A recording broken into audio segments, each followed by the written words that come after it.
Hey everyone, welcome back to On Purpose, the number one health podcast in the world. Thanks to each and every single one of you that come back every week to listen, learn, and grow.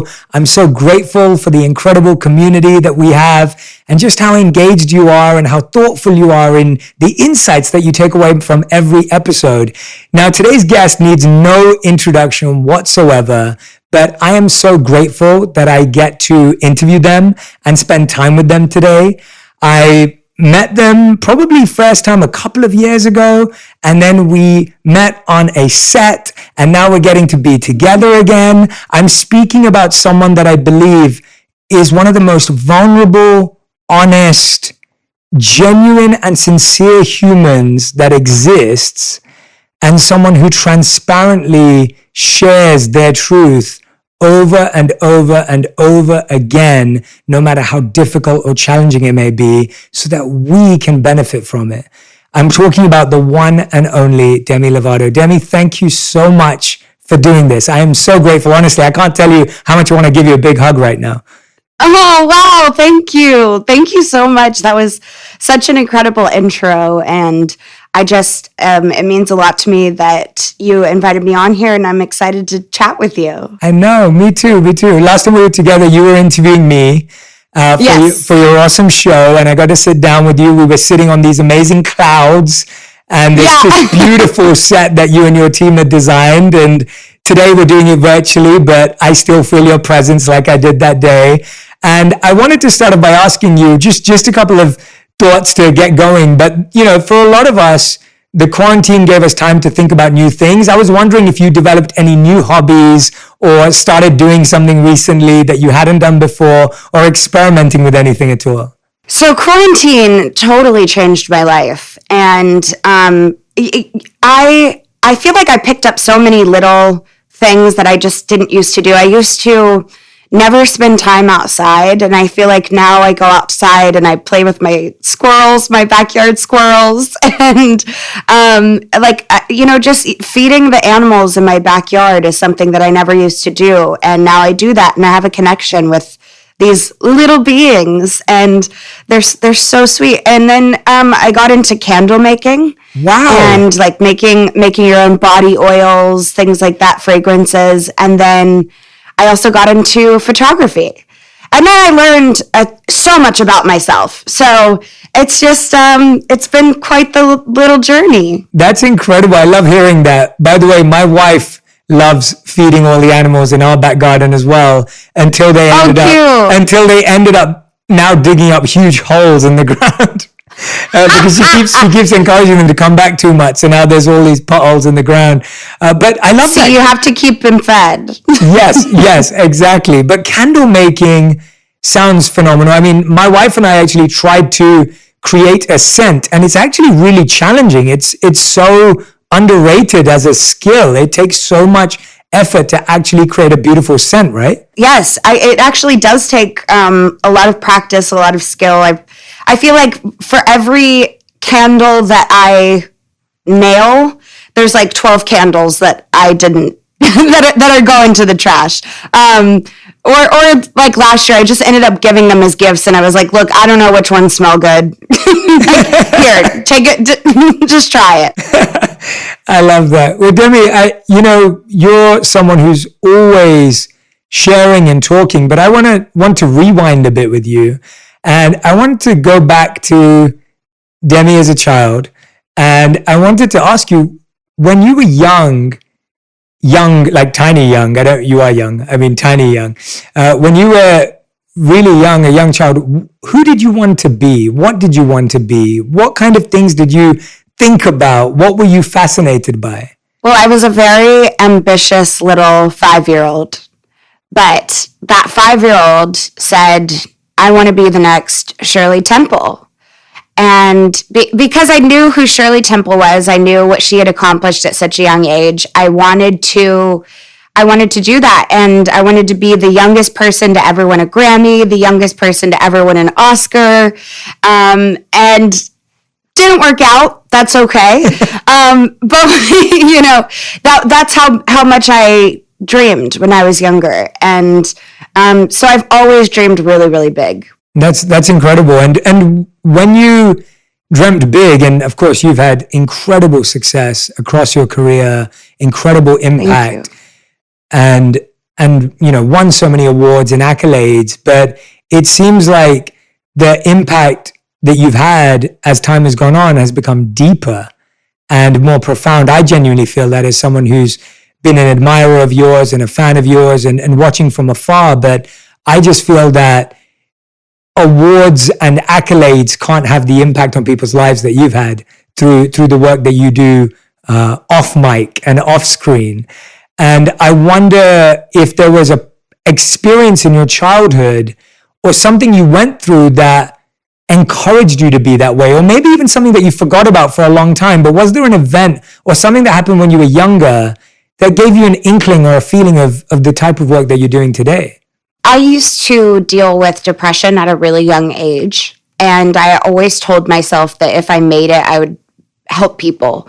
And I kind of like made this promise with God, and I said, if you make me a famous singer, then I will try to make the world a better place. And then so I became a singer, and here I am trying to make the world a better place. I talk about consciousness a lot because it's something that I feel like is extremely important.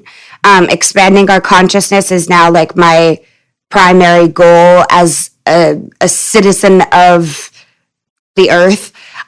Just trying to help people expand their consciousness is really important to me because I feel like that's the only way we can move forward as a species. And yeah, when I was younger, it used to be, I want to help people with depression. I want to help people who were bullied because I was bullied in school. And so I've always kind of just taken a part of my life and thought, okay, where did I need a role model, or where did I need support from someone that I love in the industry, but I didn't get it growing up. And that's what I've always tried to be for people, is something that I never had growing up.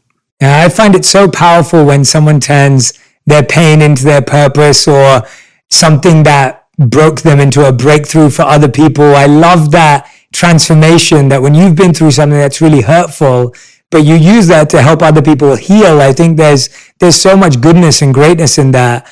And as you've been doing that, I wonder, what were the things that helped you expand your consciousness? I love that. I love what you said. I want to help people expand their consciousness, which is such a beautiful aspiration. What were some of the things that opened you up to those ideas? Were those ideas that you always had, or was there something that you experienced that helped you expand your own?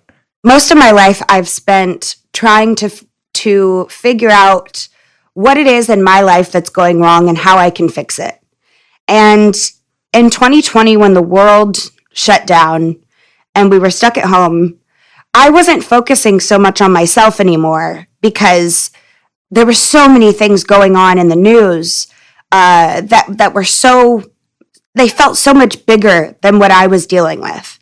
And I realized in that period of time that my life kind of shifted. It was always, I'm going to talk about my story, what I went through, how I got out of it, and I'm going to help others. And then it was like in 2020, I thought, oh my gosh, this is so much bigger than me. This is so much bigger than just my story. And I need to get out there and I need to help people tell theirs. And so it became about sharing stories that weren't my own on my social media pages. And then from there, it kind of became, I don't know, I started meditating a lot. Meditation was something for me that was really transformative because I really went inward. And when I went inward, my mind grew outward, if that makes sense. It does. And I don't know how that works, but it just does. Yeah, that's such a beautiful way of explaining meditation. I love that definition. I've never heard of it before, and it reminded me of something though. So in the Vedic tradition, there's a word that I think you'll like, and it's in the Sanskrit language, and well, it sounds like this, and I'll explain what it means. It sounds like Antar Akash, and what that means is inner sky. And so it says that we all have this inner sky. and we're all like enamored by the sunsets and the sunrise and the sky that's outward, but there's a sky inside of us.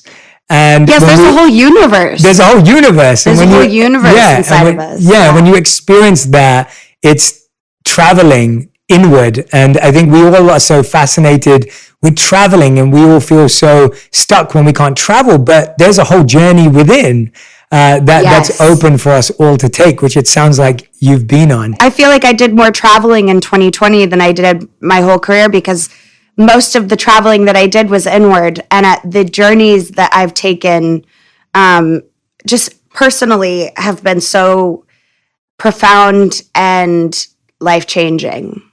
Absolutely. I mean, you've gone on lots of journeys. I want to touch on one specifically to start with, but I'd love to hear about others. And, you know, gender expression has been a sensitive topic to so many people, but you were very open, brave, and courageous to be able to share with your community earlier this year. And I wanted to talk to you about that, because I feel that that's sometimes when you're looking within and you're traveling, you come across things maybe that you didn't know about, or you come across things that maybe were hidden away or covered over or pushed aside, or maybe they weren't allowed to breathe. Tell us what it was like when you started becoming aware of your identity, and was that a surprise, or was it something that you knew was there but that you just felt you didn't get to expand your consciousness to it? I felt like it was the latter of what you just said. I felt like it was always there, and I always knew that I was different. I always felt like one day it would click, and finally I felt like it did. I was in a relationship, in a straight relationship with a man, and was engaged, and my life was taking a course that I thought I could see the ending, but when I was in it, I just thought this isn't it for me. And when that ended, it forced me to take a look at what is it about myself that that needs to change, or that I need to accept. And I realized that I at the time was just too queer to marry a man, and I wasn't identifying as female anymore. And I realized that because I had become friends with a good friend of mine named Alok Vedmanan, and I went to a poetry slam show or performance that they did, and they talked about being non-binary, and that show really resonated with me. But it was right after that I kind of jumped into a hetero relationship, and really started to play that role of like the female. I just being engaged, the whole thing. I wasn't allowing myself time to get to know myself before I jumped into something. And I think that 2020 being stuck at home, and you're forced to take a look at yourself outside of the lights and the cameras and the this and the that. I realized that I'm not who I am on stage, and also there's so much more to me than that. And that was a really cool lesson to learn. That's so beautiful. Thank you so much for sharing that. And I've heard you share that transition before, but as I'm hearing you say it now, I love how it's giving yourself permission to be more of yourself. And in my own way, I can resonate with it, because I remember when I graduated, I decided to go and live as a monk for 3 years instead of going into the world. And those 3 years gave me time to really build a relationship with myself.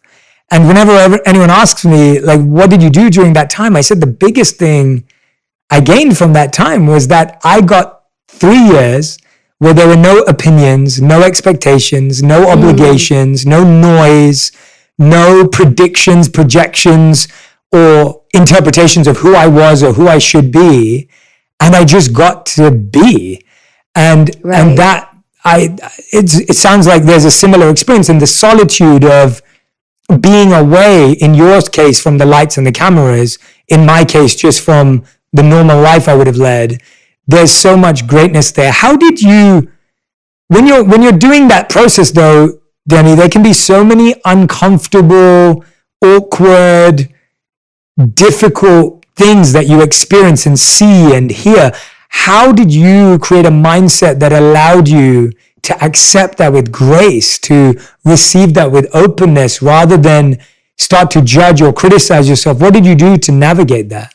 I had a lot of conversations with people around me that were familiar with my situation and what I was experiencing, and what I had learned about being non-binary and gender non-conforming.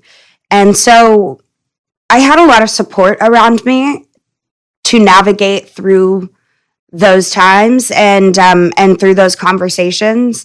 And yeah, I started to try on the non-binary identity, and the longer that I wore it, the more it felt right. And for me, I know that there's going to be people that don't accept me for how I identify. But there's always going to be someone that doesn't accept you for some reason. So I just kind of take it with a grain of salt when somebody isn't ready to learn what being non-binary or gender non-conforming means.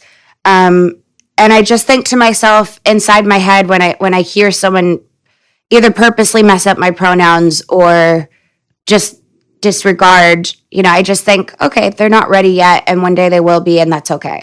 Yeah, I saw that. I remember when you posted it on Instagram.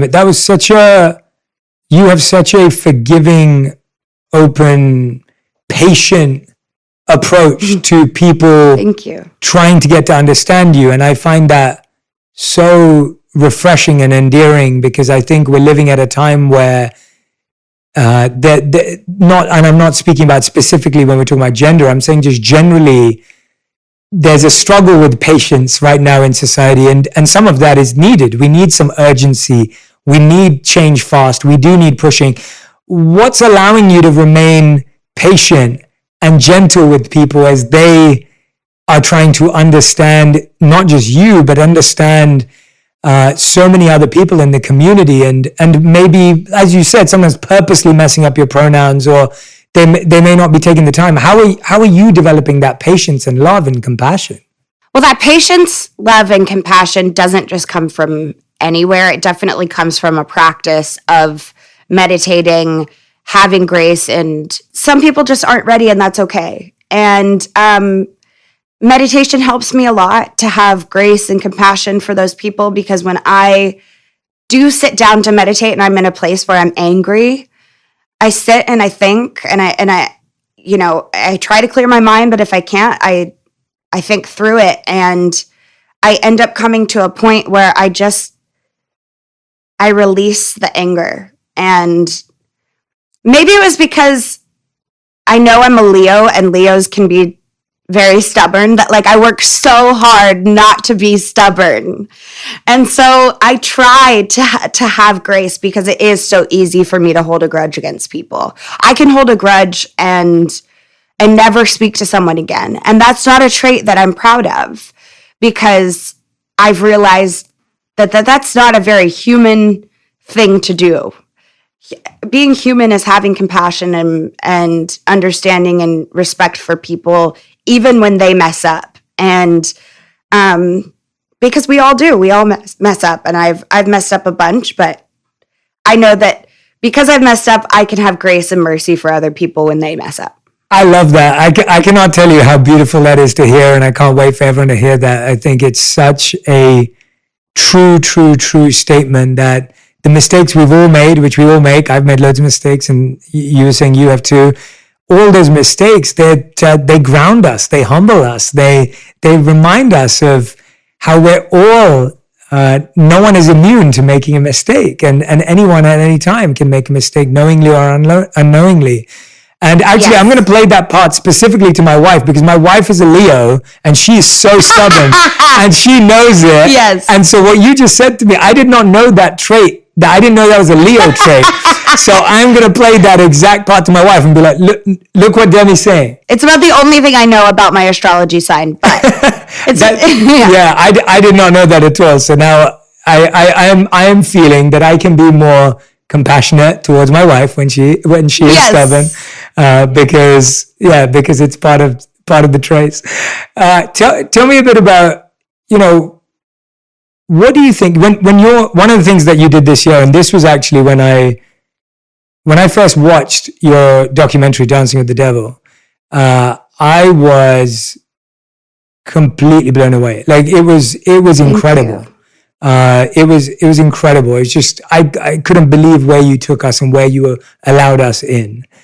And I know you said in this episode, in this podcast, you just said that, you shared your story and then you realized the perspective that it was so much bigger than your story, which by the way is, again, such a wonderful perspective.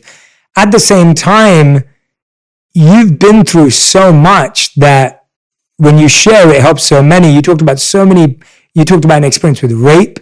You talked about experiences with, sexual abuse and assault. And when I hear about those things and I still see you coming and rising like a phoenix, from all these like challenges and pain, I wonder, where is your strength coming from today? Like, where do you look to for strength? You said meditation there, and I'd love for you to guide us through your meditation practice. Is there anything else that's giving you strength?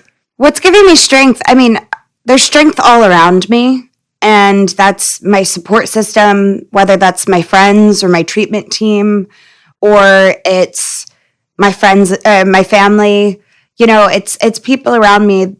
I always have support and I never feel alone, which is beautiful. But yeah, I think some of my meditations, I listen to guided meditations, but I like to tone my chakras. And so I do like a sound bath and yeah, those are like, the great thing about meditation for me is that I thought that you had to be completely silent, still with your eyes closed and your hands like this. And there's different types of meditation. As long as you are quieting your thoughts and trying to just chill, then it's good. Then you can meditate with your eyes open. You can meditate while you're doing things. It's just, people don't realize how easy it is, and you don't have to be perfect at it. And that was what kept me away from meditating for so long, was trying to be perfect at it. Yeah, thank you for simplifying it for everyone. I couldn't agree more. When I learned how to meditate when I was 18, I was introduced to 3 practices: breath work, visualization, and mantra and sound. And it was so refreshing to realize that there was breath work for the body, there was visualization for the mind, there was mantra for the soul and the spirit and the energy. And to me, I was like, wow, there's a menu for meditation. And you could try which one worked for you and you could build it. And as you said, there is no perfect meditator. And the practice of trying to be perfect is almost as far away from meditation as there can be. So I love that you're simplifying it for so many people and making it natural. What's been one of your favorite meditation experiences? Have you had any that have really, maybe you've gained a message or an insight, or you've just been able to be really calm? Has there been an experience that you could share with us?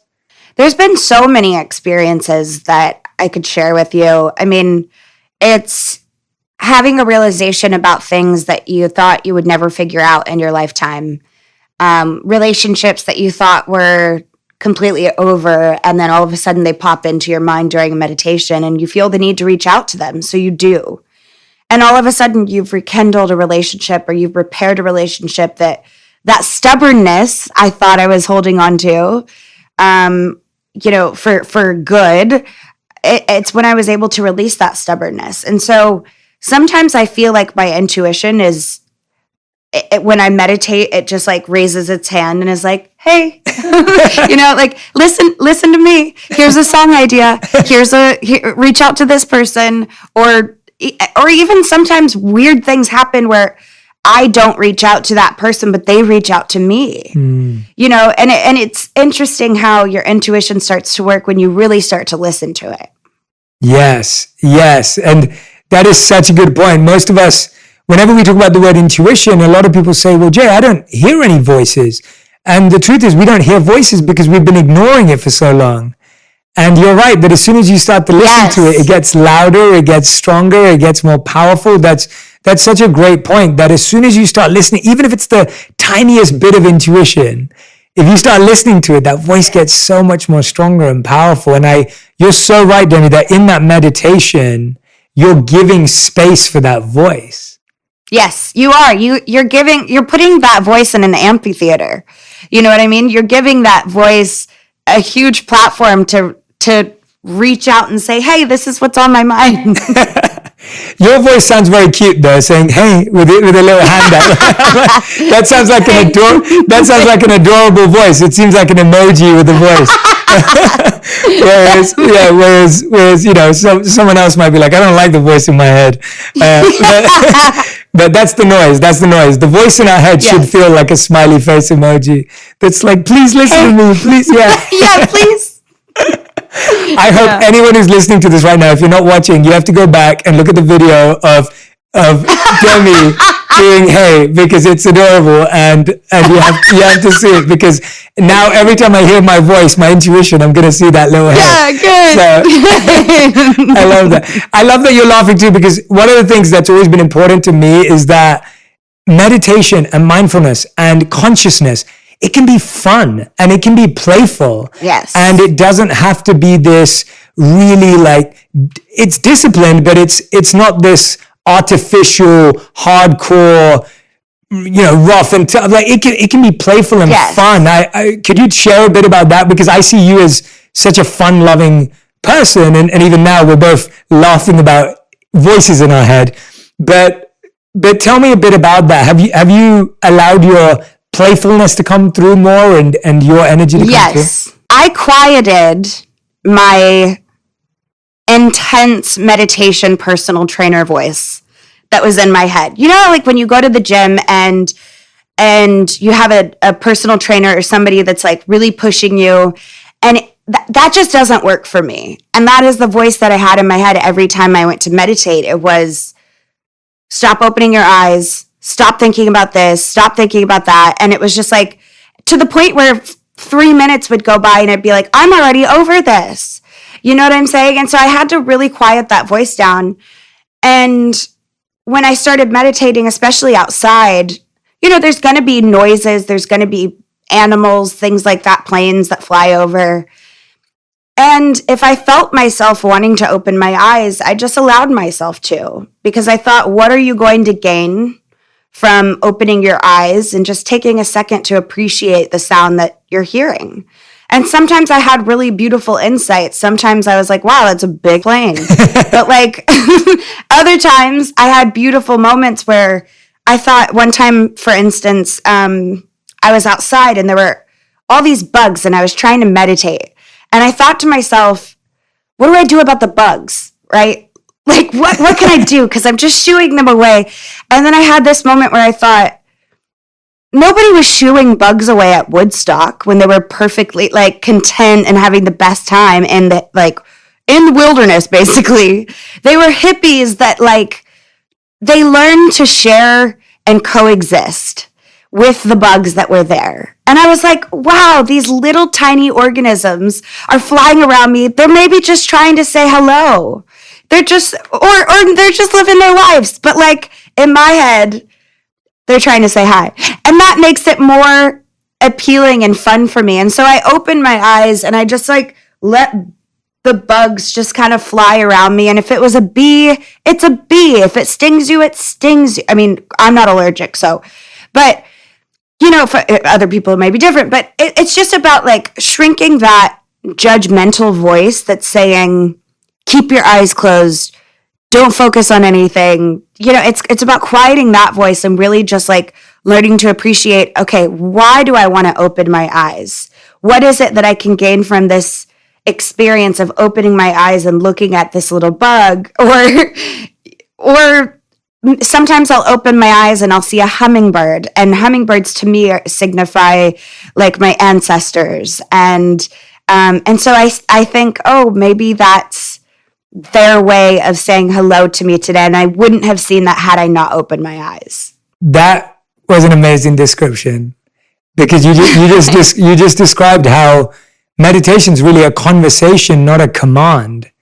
It's not a Yes. command. You're not commanding yourself to do this or do that. It's not like you have a drill sergeant in your head. You actually want to have a conversation and a dialogue to Yes. understand and uncover yourself. And I always think about that the simplest form of meditation is having a conversation with yourself, having time Yes. to meet yourself.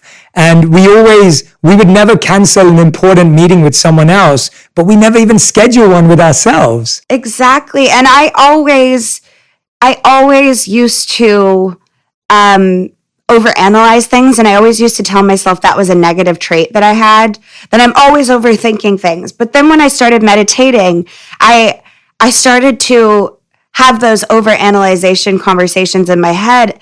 And then I started thinking, wow, I could go somewhere with this, like I could expand these thoughts. And it kind of gave this, like, it turned my brain into like a kitchen for all of the like thought dinners and food for thoughts that I wanted to have, and I just started expanding. And now the way that I think is just completely different. And that's cool too. Yeah, no, the way you've just explained how we have to silence even that, that trainer voice, as you said, like a personal trainer in the gym, or Yes.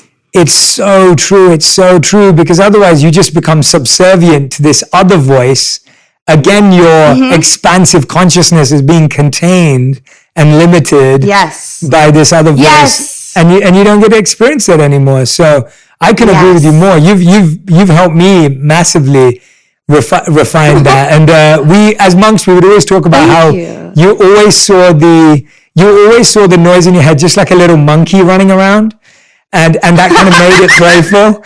And so it was always the monkey mind versus the monk mind. And so the monkey was always playful, and you notice it, and you don't want to trap the monkey or hurt it or anything. You just are entertained by just how silly it can be, but you want to help organize it a little and help it a little bit, but you don't need to hurt it. And so you really helped me. I think my meditation is going to be different tomorrow based on what you just said. So wow, that's the best compliment. I mean it. I really mean it. I really do. Thank you. I think you're so right. I think you're so right. We get lost always in these.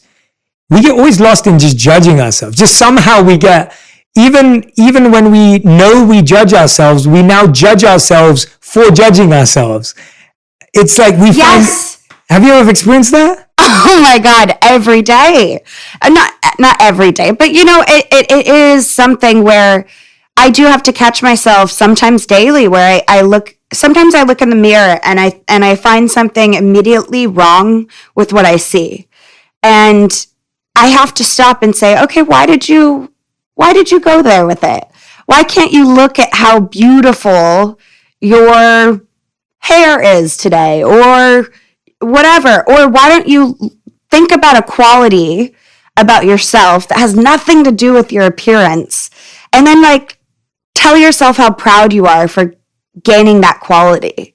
And it's just always kind of reminding ourselves every day. And that way it gets easier over time, so that I'm not looking. And sometimes it's harder than others. Sometimes it's just easier to go in that shame spiral. The shame spiral where you get onto yourself for one thing, and then all of a sudden because I don't like my hair, that means that my body is wrong. Or because I'm not liking my body, now I feel unlovable. And it just goes into that spiral. And the quicker you can stop that spiral from bottoming out, the quicker that you get with that moment every day, where it's like, now I look in the mirror, and if I see something I don't like, it's like a reflex. I just go, okay, what do we like? And so you gotta start to, in a loving and compassionate way, train your mind to remind yourself what you do love about yourself. So powerful. I really hope everyone tomorrow morning is going to practice what Demi just said. When you look in the mirror tomorrow morning, I want you to remember what Demi just said, because it's such a incredible trait that we all have, where we draw these huge conclusions based on one tiny thing. So like you said, we draw this conclusion. I am unlovable based on one thing we don't like about ourselves. And it could be as simple as your hair. It can be as tiny, it can be as tiny as a spot on your face, right? And you turn that spot into, I am never going to feel attractive, and you just amplify it to these great degrees, and we all do it. Mm-hmm. And I love what you said, that's how to approach it. That when we look in the mirror, you have to nip it in the bud. You have to catch it there and then and there, because otherwise it just gets. I was talking to someone about this the other day. There was a small crack in one of the floors in our home, and I was saying, I want to get it fixed today. And someone was saying to me, they said, no, it doesn't matter. Like it's going to be like years before that's an issue. And I was like, that's my point. I was like, I don't want the crack to get an opportunity to get bigger and bigger and bigger. I would rather mend it today.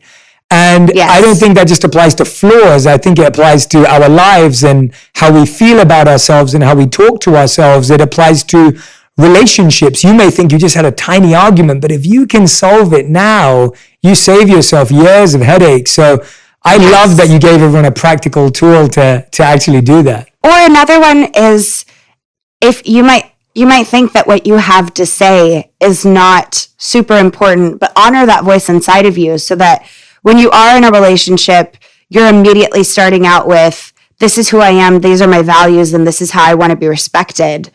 And that way you, like you said, you nip it in the bud. Sometimes it's just about speaking up too. Yes, you're right. And that all comes back to what you were saying earlier, the confidence of your intuition. If you keep ignoring it and you say, oh, well, that's not important right now, or that's not relevant, or that's insignificant. If you keep talking to yourself in that way, that voice just gets quieter and quieter and quieter. And now when you really need it, you can't hear it anymore. Yes, exactly. So I think that's a beautiful full circle. Go back to what you were saying earlier. Demi, we've talked a lot about, and I love that we're talking a lot about expanding consciousness, because I think that that's not just a noble aspiration. I do believe it's a root thing. It's like going to the heart of the issue, as you said, that if we don't expand our consciousness and as a whole, as a world, we can try and solve this one area, but we're going to keep kind of bashing heads to some degree. I wonder, what are some of the ways you think that people can expand their own consciousness if they're listening and saying, I want to know how to do that. I'm open to that. Where would they start? What are some of the things? What are some of the books? I know that you've been interviewing some phenomenal people on your podcast, 4D, which you're encouraging people to live through this fourth dimension. I wonder, have you had any conversations or people that you'd love to introduce people to? I interviewed someone recently on my podcast named Justin Baldoni, and that conversation with them really opened my mind, because just what they had to say in relation to gender norms that are placed on us at a young age, how we evolve as adults, and how we tend to carry those things from our childhood into our adult lives today. I thought that was so interesting. And, he has a book called Man Enough. A lot of the people that I'm having conversations with, you have a great book. And I think reading is something that has helped expand my consciousness a lot too. And it doesn't even have to be about anything all that intense. It can just be, just reading is good for your mind.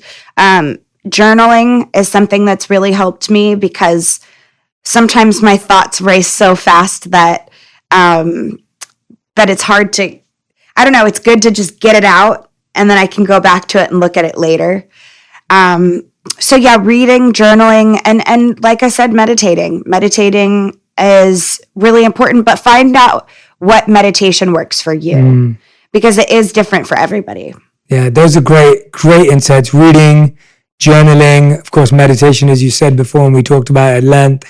I can agree with you more. I remember I was just speaking to a friend. I was reorganizing my bookshelf, And he was saying, how much have you been reading recently? And I said, I remember a year in my life where I read a book a day for a year. And it was an incredible year. And I was just saying to him how much I miss it. That was around 4 or 5 years ago I did that. And I've been trying to read about a book a month at the moment, but I've been really trying to find things that I'm fascinated by. And I'm not trying to make it about a numbers game. I'm not saying that. So anyone who's listening or watching, this isn't a competition of how many books you read. And that's not what I'm emphasizing. What I'm emphasizing is what Demi is saying is just to really expand your consciousness, you need to let your consciousness connect dots in lots of different areas. And so when I read, I don't just try and read from one genre. I try and read from lots of different genres and lots of different authors and backgrounds, because then my consciousness has the ability to connect dots that it finds interesting. And Demi, I remember when we last were together, you were talking about your fascination with UFOs, and you were talking about your fascination with extraterrestrials, and that's become a real thing for you now. I think when we met, it was something that you were becoming passionate about or intrigued by. And I wanted to know how you started to get fascinated with that, because again, that would be considered something that's very different from talking about gender, or talking about music, or talking about mental health, or talking about depression. And all of a sudden we're talking about UFOs. And I love that because that's what's fascinating about expanding our consciousness. So tell us about how that world opened itself up to you.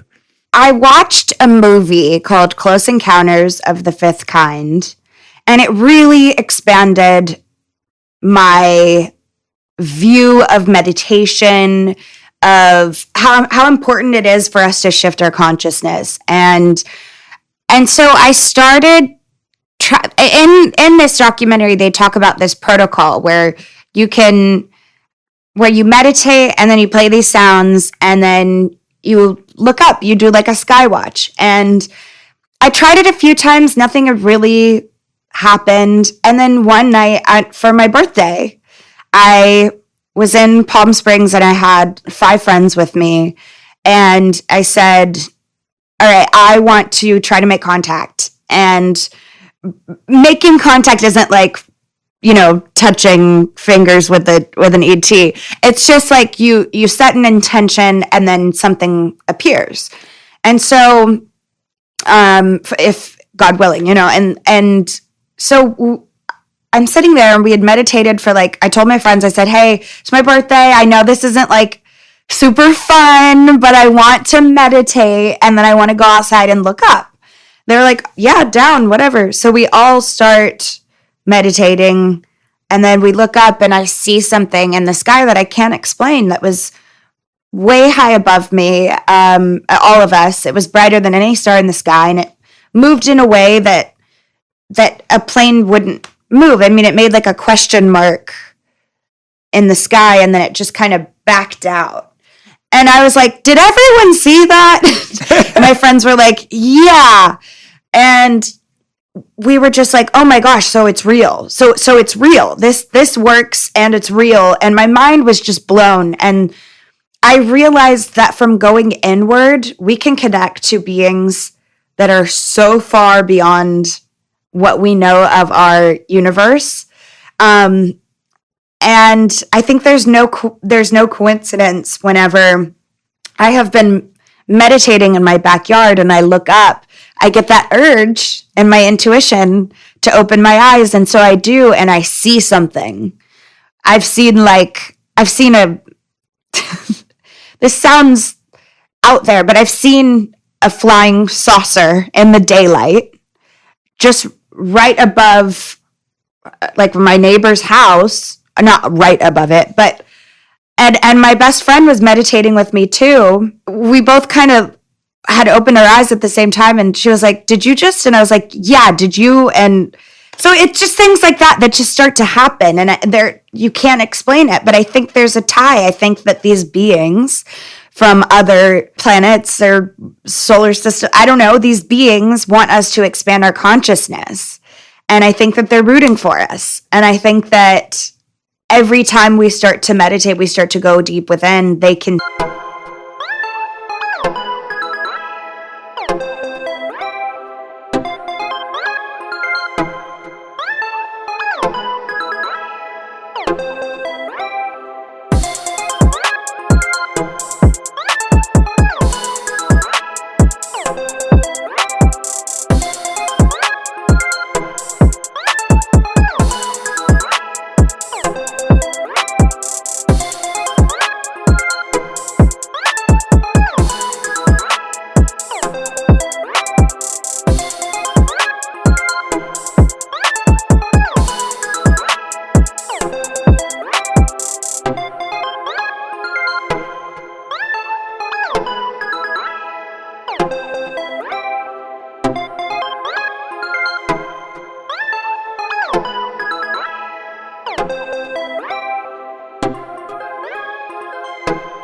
sense it. And hopefully, the rest of humanity catches on to that and we can save our species.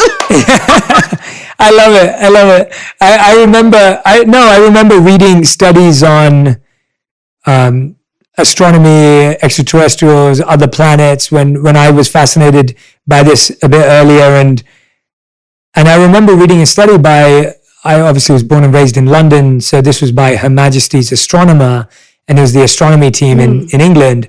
And they'd found that he was just saying that he didn't know, but he was saying it would be ridiculous for me to not believe that there was life on other planets and other solar systems. And that was just categorically stated, although, whereas at school, this wasn't really encouraged. We didn't really get brought into recognizing that there are other life forms. You kind of believe that there are lots of planets, but we're the only planet with human life, and therefore we kind of think of life as a very limited way. As your consciousness expands, your vision expands, your imagination, your experiences, what has really resonated with you when it comes to experiencing life or experiencing joy? What today would you say brings you the most joy or brings you the most light or peace in your life today? What brings me the most joy is spending time with people that help me co-regulate. So my friends, my family. I think that being in nature, whether it's going out to the desert or going to Colorado in the mountains or, whatever it is, just getting away with my friends and just really having time to recharge, meditate, whatever it is that we want to do, and with my pups, my dogs. And that's what really makes me joyful, find happiness, and recharge. Yeah. That's beautiful. Demi, I have to ask you, where in Colorado did you go? Because I just went to Crestone. Oh, okay. I just went to Dunton and it was stunning. So when you said that, I was literally there 10 days ago. I was literally there about 10 days ago too. I went to Crestone, Colorado for a UFO seminar. I love that. I was there for a wedding, so slightly different. I was there for a wedding, but it was beautiful. I did not realize that was a UFO hotspot. Crestone is.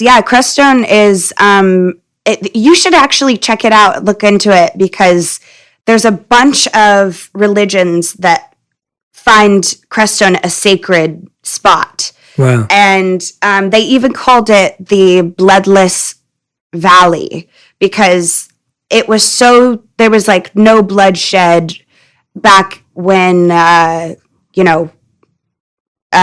pilgrims came in and kind of took over.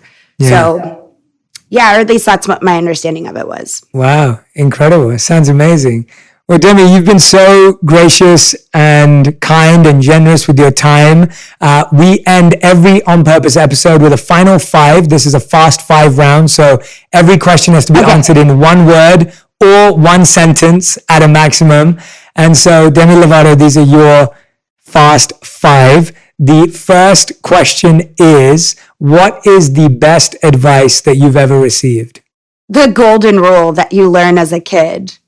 Just treat others the way you want to be treated. Yes. I think that's so important. You and Russ had the same answer to that question, just so you know. Cool, just throw you out there. Which is great because it's such an important rule. It's because, you both agree. Okay, second question. What is the worst advice you've ever received? You should wear Spanx with that. That was probably the worst advice I've ever received, and that scarred me for years. Oh gosh. Tell us about how simple things from authoritative, opinionated people in our life can affect us in that way. I want to expand on that. I think that's such a interesting thing that often when we say things to people, we don't know how much.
And Yes. if they end up living through with that, it can have ramifications. Maybe just speak to that a little bit. Yes.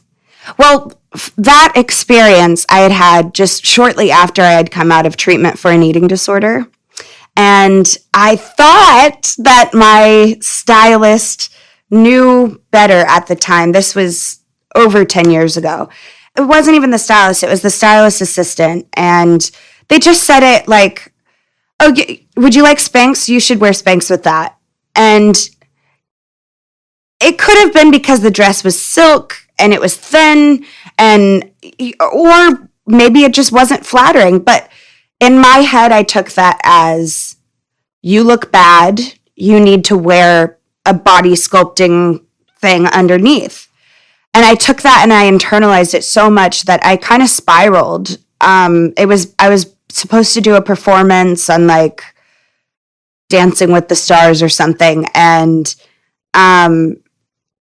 I was so thrown off by that one comment that I just got so sad and so in my head, and I thought about it for years.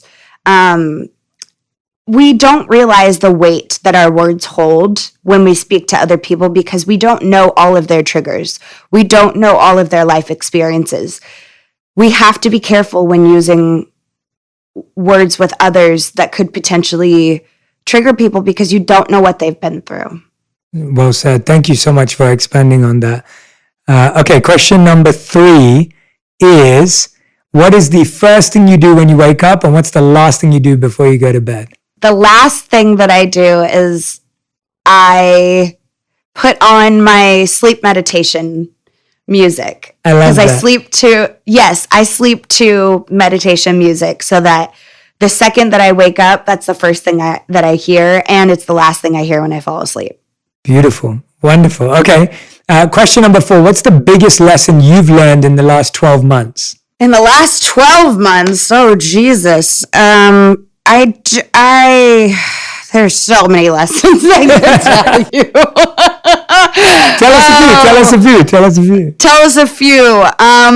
Don't get engaged after knowing someone for 3 months. Yeah, that's a big one. Maybe also be super sure of who you are as a person before you take a leap like that. You can't love anyone else until you really learn to love yourself. And I had to kind of learn that the hard way. Every time I think I love myself, I learned that I could love myself a little bit more. And that was what happened to me last year, was I realized, there's a lot of room that I could use to expand my love for myself. And so I started working on that, and I've been single ever since, but it's been some of the most important months of my life trying to figure out who I am today and who I want to be in a relationship going forward. That's incredible. And I love the idea of learning to love ourselves, because I think often we try to jump to just love ourselves. Yes.